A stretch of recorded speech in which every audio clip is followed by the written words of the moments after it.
তাহলে আজকে আমরা আলোচনা করব বিজ্ঞান বইয়ে সপ্তম অধ্যায় থেকে। সপ্তম অধ্যায় আছে আবহাওয়া ও জলবায়ু। আবহাওয়া ও জলবায়ু আমরা জানি যে আবহাওয়া ও জলবায়ু তাপমাত্রার সাথে সাথে আবহাওয়া পরিবর্তন হয় এবং আবহাওয়া ও জলবায়ুর কি হয় পরিবর্তন হয়। দেখো এই জায়গায় লেখা আছে আবহাওয়া, এটা লেখা আছে আবহাওয়া। এই আবহাওয়া এর মধ্যে অনেকগুলো বিষয় আছে, অনেকগুলো বিষয় আছে।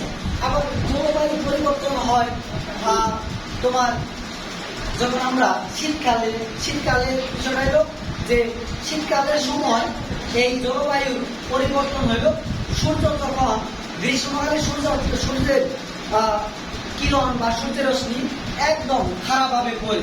যদি এটা সূর্য হয়, এটা যদি সূর্য হয় এর কিরণগুলো একদম খারাপভাবে পড়ে। আর শীতকালে সূর্যের আলোটা পরে হলো একদম অ্যাঙ্গেল ভাবে বা তির্যক ভাবে, অ্যাঙ্গেল ভাবে বা তির্যক ভাবে পড়ে, তির্যক ভাবে পড়ে। তখন এই তোমরা জানো যে আমাদের বাংলাদেশ 6 ঋতুর দেশ। কয় ঋতুর দেশ? 6 ঋতুর দেশ। তাহলে 6টা ঋতুতে আমরা জানি গ্রীষ্মকাল, বসন্তকাল, হেমন্তকাল, তারপরে হলো শীতকাল।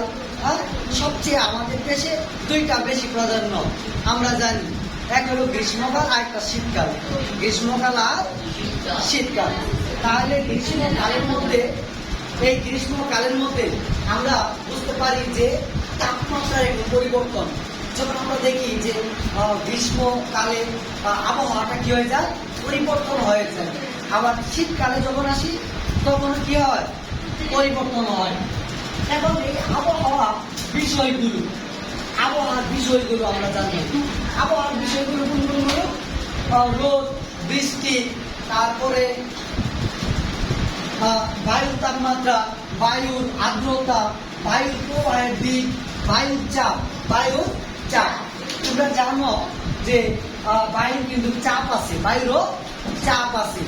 বায়ুর কিভাবে চাপ আছে আমরা যদি একটু জানি, যেমন সাইকেলের টায়ার আছে না, টিউব আছে না, এখানে কি বায়ু কি করা হয়, বায়ু অক্সিজেন বায়ু দেওয়া হয়। ওই বায়ু দ্বারাই কিন্তু সাইকেলটা বা গাড়ির টায়ার। তারপরে এখন দেখো রোদ আমরা কিভাবে বুঝি? রোদ আসে থেকে সূর্য, আর সূর্যের তাপ আমরা জানি যে তাপের প্রকার শক্তি, তাপের প্রকার কি, তাপের প্রকার শক্তি। এরপরে বৃষ্টি যখন জলবায়ু তাপমাত্রা পরিবর্তন হয়, যেমন এখন বর্ষাকাল, এখন বৃষ্টি হচ্ছে, এখন কি হচ্ছে, বৃষ্টি। তাহলে আমরা আবহাওয়া ও জলবায়ু এই দুটি শব্দ প্রায় এদের সাথে পরিচিত। আবহাওয়া বুঝি, এখন আবহাওয়া পরিবর্তন হচ্ছে, আবার শীতকালে আসবে তখন আরেকটু পরিবর্তন হবে। তখন কি হবে, এই বায়ুর তাপমাত্রা কি হয়ে যাবে, কমে যাবে এবং বায়ুর আর্দ্রতা বাড়বে, এভাবে বাড়তে থাকে। তাহলে পৃথিবীতে শক্তির, আমরা জানি যে পৃথিবীতে শক্তির প্রধান উৎস হচ্ছে সূর্য। তাহলে এই প্রধান শক্তির উৎস থেকে কিন্তু আমরা এই তাপটা পাই। কেননা তাপের প্রকার শক্তি। এরপরে আমরা যদি দেখি বৃষ্টি, আবহাওয়ার একটি অন্যতম উপাদান হলো বৃষ্টি। আবহাওয়ার একটি অন্যতম হলো কি, বৃষ্টি। এই আবহাওয়ার অন্যতম উপাদান কি, বৃষ্টি। তাহলে এই বছরের বিভিন্ন সময়ে, বিশেষ করে বর্ষাকালে বাংলাদেশে প্রচুর বৃষ্টিপাত হয়ে থাকে। আকাশ থেকে বিভিন্ন আকার পানির অসংখ্য ফোঁটা পড়ে।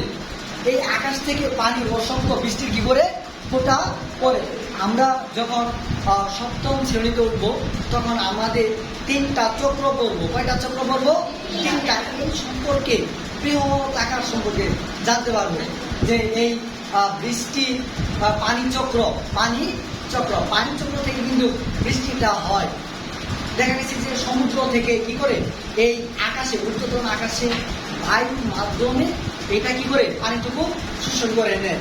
এইটা আবার এই বৃষ্টি মেঘ আকারে, বৃষ্টি আকারে এই ছোট পানি কণাটাই হলো বৃষ্টি বলে থাকি। কি বলে থাকি? বৃষ্টি। আবার বৃষ্টি এমন মনে করা যাবে না যে বৃষ্টি তো আমার খালাতো বোনের নাম বা এই নাম, তাই না? আমার তো একটা বান্ধবীর নাম আছে বৃষ্টি। এই বৃষ্টি সেই বৃষ্টির কথা বলতেছি না, জল কণা, পানি কণা নাম হলো বৃষ্টি। তাহলে এটা আমরা করবো না। এখন আমরা জানি যে চুলায় যখন চুলা বুঝো তো, বা ভাত রান্না করা ওই যে রাইস কুকার, এখন স্মার্ট যুগ, তাহলে ভাত রান্না করার সময় দেখবা যে ওই রাইস কুকারের ভিতরে বাষ্পায়িত কিভাবে হয়, বৃষ্টিতে কিভাবে আসে। বৃষ্টিতে তুমি দেখবা যে রাইস কুকারে যখন ভাত রান্না করার সময় বাষ্পায়িত হয়। কি হয়? এক ধোয়া আকারে বের হয়, সাদা ধোয়া আকারে। ওর উপরে হাত বা কোনো একটু উপরে একটা ঢাকনা যদি দিয়ে রাখো, মনে করো যে এইটা একটা রাইস কুকার, দেখবা ঢাকনার ভিতরে একটু ফাঁকা আছে, এখানে একটু ফাঁকা আছে, এই ফাঁকা দিয়ে বাষ্পায়িত হয়। কি হয়? অথবা গ্রাম অঞ্চলে অথবা বাসা বাড়িতে একদম দেখলে গ্যাসের চুলা দিয়ে রান্না করার সময় তাও দেখবা যে ওই পাতিলের যে ঢাকনা কিছু পানি লেগে থাকে বাষ্প আকারে। তাহলে এই যে বাষ্প আকারে যে বের হয়, এই একটা ঢাকনা উপরে দিয়ে রাখবা বা সাইডে দেখবা কি সাইডে পানি পরে রয়েছে, এইভাবে বাষ্পায়িত হয়। তাহলে আমরা বৃষ্টি কিভাবে সমুদ্র থেকে বা জল বাষ্পায়িত হয়ে মেঘ বা বৃষ্টি আকারে আসে, এটা আমরা বুঝলাম। এরপরে আমরা আসি আরেকটা উপাদান নিয়ে, সেটা হলো বায়ুর চাপ। কি এটা? বায়ুর চাপ। তাহলে বায়ুর চাপ থেকে আমাদের চারপাশে যে বায়ু আছে তার উপর পৃথিবীর মধ্য আকর্ষণ শক্তি কি করে, এখানে শক্তির একটা প্রভাব রয়েছে, বায়ুর কিন্তু কি আছে? শক্তি আছে।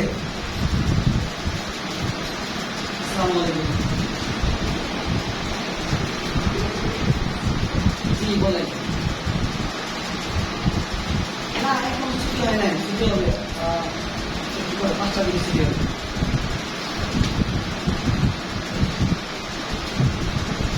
ও আচ্ছা,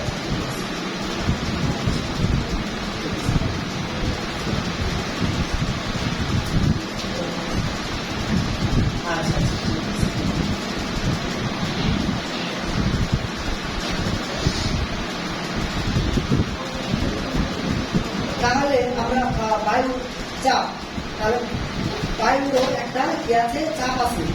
পানিতে নেমে যেমন বায়ুর চাপ কিভাবে আছে, একটা তুমি প্রথমত একটা বেলুন নাও, দেখো বায়ুর চাপ একটা জিনিস বেলুন নিছ। এটাকে আমরা জানি যে বেলুন যখন ফু দেয় বা গ্যাস দেয়, বেলুন যদি যতটুকু তার আকার আছে, এই আকারটার বাইরে যদি যায় তার বেলুনটা কি হয়ে যায়? ফেটে যায় না? তাহলে এখানে বাইরে একটা চাপ আছে। অথবা দেখি যে আমরা যদি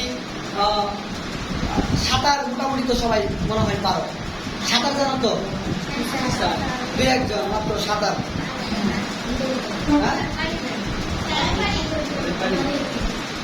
সাঁতার 2-1 জন সাঁতার যখন আমরা কাটি নদীতে। আরেকটা বিষয় হলো কি, সাঁতার কাটা এরকম একটা প্রশ্ন হয় বা জানা থাকা আমাদের দরকার যে সাঁতার সাগরের চেয়ে নদীতে সাঁতার কাটা বা নদীর থেকে সাগরে সাঁতার কাটা সহজ কেন? ওই যে সাগরে পানির ঘনত্ব বেশি, এর জন্য সাগরে সাঁতার কাটা খুব সহজ। আচ্ছা ওটা থাক, সহজ বা ওটা থাক।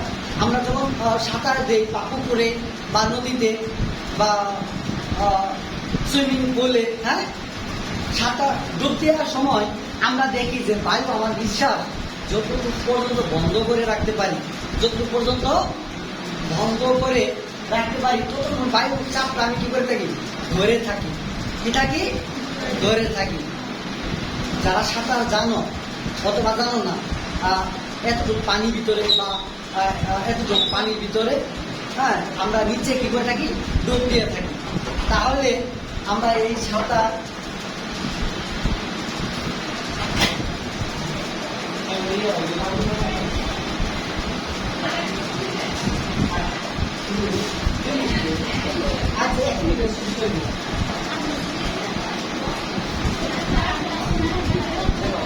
তাহলে তোমরা এই বিষয়গুলো জানবা এবং এই প্রশ্নগুলো অবশ্যই করে আসবা।